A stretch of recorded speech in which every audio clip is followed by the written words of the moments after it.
On every college campus I go to, there is some atheist will stand up and say, if there is a good God, why doesn't he stop all the evil in the world?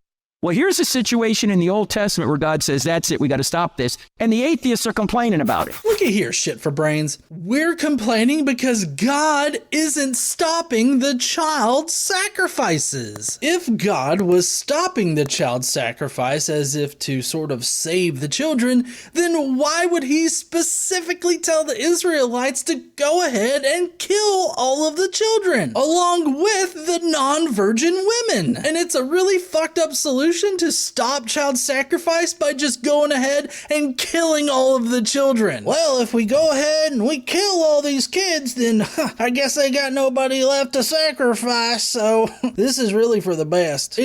It baffles me that Turek is actually trying to paint God as like saving these children, while at the same time calling for the slaughter of their entire people, but also the children. And if you want to sit there and be like, no, God didn't tell the Israelites to kill the kids. I mean, that's just not in the Bible. Well, why don't you read the Bible, fucking godless engineer, you dumb fuck? Well, I have to say, God is very specific about who he wants the Israelites to kill, and that's everybody. They devoted the city to the Lord and destroyed with the sword every living thing in it.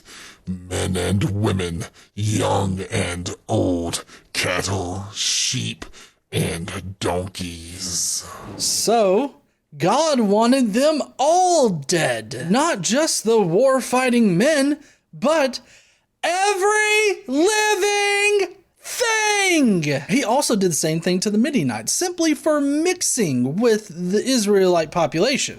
Now, kill all the boys, and kill every woman who has slept with a man, but save for yourselves every girl who has never slept with a man. Numbers 31, 17 to 18. Oh, and if you want to be like, well, that's just the Canaanites and the Midianites. So, you know, like everybody else, like he was fine. Like he didn't call for the slaughter of like every fucking person in the group. That's not what God did he?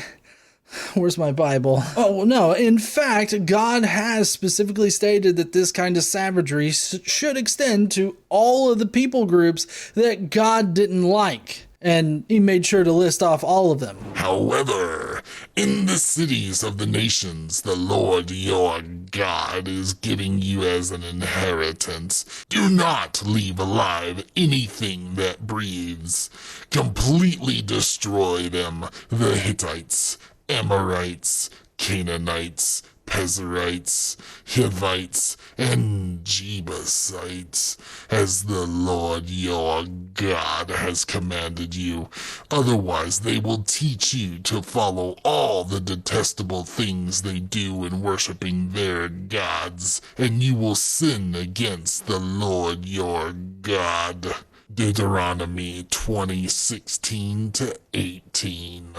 Do not leave alive anything that breathes. I don't know how much louder I can state that. That is what God said. God didn't say, oh, you know, go in there, save all the babies and the children's. I mean, I love those little guys so much. He said, kill them fuckers too. Fuck them kids. Because simply God doesn't care about killing children in any group.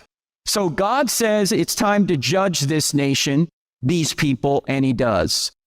So it's judgment. It's not arbitrary. He doesn't wake up like some sort of mob boss one morning and say, Canaanites, I want them dead. No, that's not the way it works. He is gracious and he is long-suffering, and he knew to get the promised people in the promised land to bring forth the promised Messiah, at some point he's going to have Israel move those people out of the land, and that's exactly what happened. You know, it's hard to take a person seriously that says that God was gracious in calling for the slaughter of innocent men, women, and children, especially when God specifically lists out all of the individuals that are supposed to be put to death, which was every fucking body. Well, in the case of the Midianites, they were supposed to save all the virgin girls, so Yeah, that is an instance of sexual slavery because those girls would have been forced into marriages to Israelite men. Forced marriages are a form of rape. Also, despite what a lot of Christians think out there, marital rape is a real thing. Stop being dipshits about it. But anyways, back to the extermination of innocent lives. That's not gracious, and I can't believe that I'm actually having to say those words, that extermination of anybody is not gracious. Or maybe I just have a different definition of what gracious is. Considering that gracious means courteous, kind, and pleasant, I fail to see how the slaughter of innocent people, let alone young children and babies, can be considered gracious. How fucked in the head do you have to be to call that action gracious or a sign of grace? And every single apologist makes this argument too. We've seen J. Warner Wallace make this argument, as well as William Lane Craig. And my guess is that they have to make this kind of shitty argument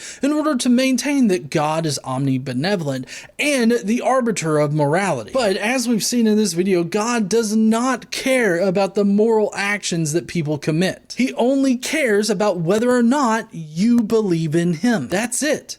That's all. I can never see myself ever worshiping that kind of God. I mean, if that God exists, I'll acknowledge that he exists, but I will never worship such a fucking shitty, hateful, bloodthirsty God. Probably because I'm better than Jesus and Yahweh.